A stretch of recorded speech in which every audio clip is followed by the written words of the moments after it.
Une question importante que vous me posez, d'ailleurs qui apparaît dans le manifeste en 2030 la République fédérale du Québec, c'est comment peut-on promouvoir ce produit qui est la République fédérale du Québec? Alors la réponse, c'est par un plan de marketing et un plan de communication en faisant appel à des porte-paroles crédibles, honnêtes, de bonne réputation et qui ne soient pas des députés. Voilà ce qui est révolutionnaire ici. Ça, j'aurais aimé le dire aussi aux députés du Parti québécois. Tout est révolutionnaire dans ce document. On ne fera jamais l'indépendance si on ne fait pas ça d'une façon autre que celle qui a été utilisée dans le passé. Pourquoi pas des députés? Parce que les politiciens, malheureusement, n'ont pas beaucoup de crédibilité. Dans les sondages, là, il y a les vendeurs d'auto qui sont au dernier rang, les politiciens, puis après ça, les avocats, et ainsi de suite en montant.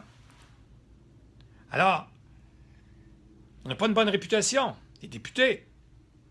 Et nécessairement, quand vous vendez un produit qui s'appelle la République fédérale du Québec ou l'indépendance, si vous voulez, vous risquez de ne pas avoir d'acheteurs parce qu'on ne vous aime pas.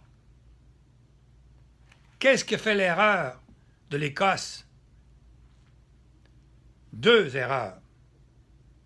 La première, c'est d'avoir attaqué 40% de la population en partant en attaquant les conservateurs, comme si on était dans une joute politique ordinaire. Donc, ils venaient d'empêcher 40% de personnes qui auraient peut-être pu réfléchir pour l'indépendance de l'Écosse. La deuxième, c'est en disant on va être plus riche à cause du pétrole. Le pétrole a chuté, mais à l'époque, ça ne marche pas, ça. De dire on va être plus riche, on va faire l'indépendance à cause du pétrole. On ne contrôle pas le pétrole, le prix du pétrole, on ne contrôle pas la fluctuation du dollar américain. Donc, on fait l'indépendance demain en disant on va être plus riche, mais on ne contrôle pas le dollar américain. On ne contrôle pas le dollar canadien non plus. Alors, si ça chute, les marchés chutent aussi. Ça affecte les exportations, les importations. Alors, c'est pour ça que ce n'est pas le langage qu'il faut tenir. C'est clair qu'on va être plus prospère, parce qu'on va contrôler nos leviers, mais il ne faut pas non plus faire croire des choses qu'on ne peut pas contrôler. Et si on fait ce discours-là, il y aura toujours des économistes pour dire le contraire demain matin. Alors, les députés, nous, ce qu'on propose en gros, c'est que la construction de la République se fait par les députés à l'Assemblée nationale. Ils ont 4 ans pour construire la République, ou 3 ans.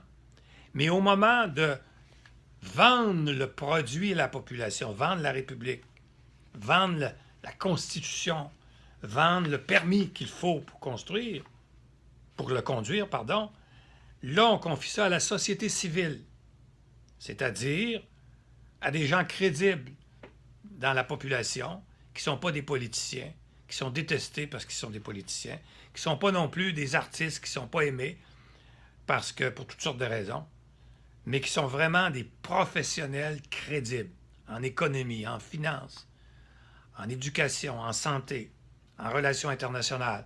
Et ces gens-là, pendant une semaine, il y en a 6 grands porte-paroles qui se prononcent pendant 6 semaines. Le premier, au niveau international. Le deuxième, au niveau de la finance, et ainsi de suite. Les politiciens sont en arrière.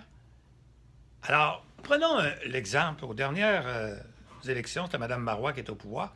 Supposons qu'elle fait un référendum, puis c'est elle qui est chef du camp du oui, puis qui fait tous les discours l'économie, la santé, l'éducation, les relations internationales, la Constitution. Pensez-vous que c'est crédible? Personne ne va croire ça. Elle ne peut pas être compétente dans tous les domaines. Deuxièmement, il y a 50% de la population importante qui ne l'aime pas.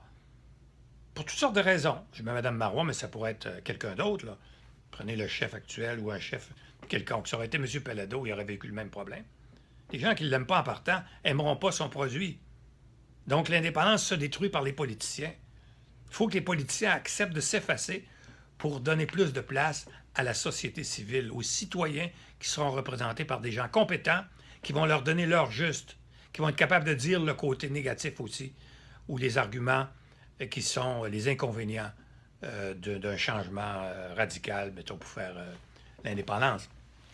Alors, il est impératif, je dis ici à la page 97 du manifeste. Pourquoi vous ne l'achetez pas, le manifeste? Tous ceux qui, sur Facebook, là, il y en a des milliers qui m'écrivaient, vous me demandez des explications. J'ai payé pour faire ce document pour vous. Le manifeste aussi. Pas le manifeste, mais le documentaire. Des dizaines de milliers de dollars payés par votre humble serviteur. Parce que je voulais devoir rien à personne. Je n'ai pas demandé de subvention à l'État. Mais commandez-le, lisez-le. Puis vous n'aurez pas besoin de me poser des questions. Tout est là. Tout est là. Bon.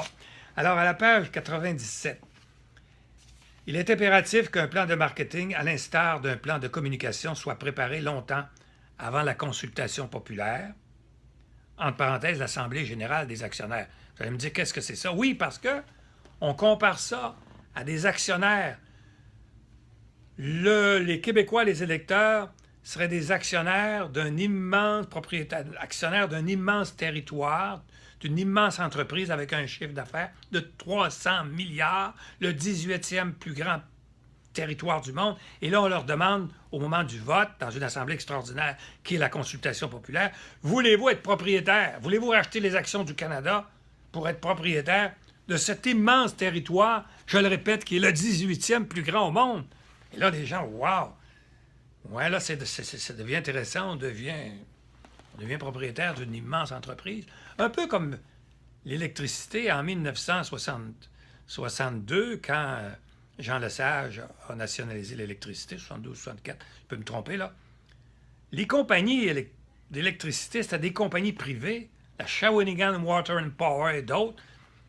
Puis là, Jean Lesage, avec René Lévesque, on dit on va nationaliser ces compagnies-là parce que l'eau qui coule au Québec, on va en faire de l'électricité dans les rivières, on va en acheter nos rivières, puis on va garder le potentiel pour les Québécois, puis on va développer, puis on va créer une immense entreprise.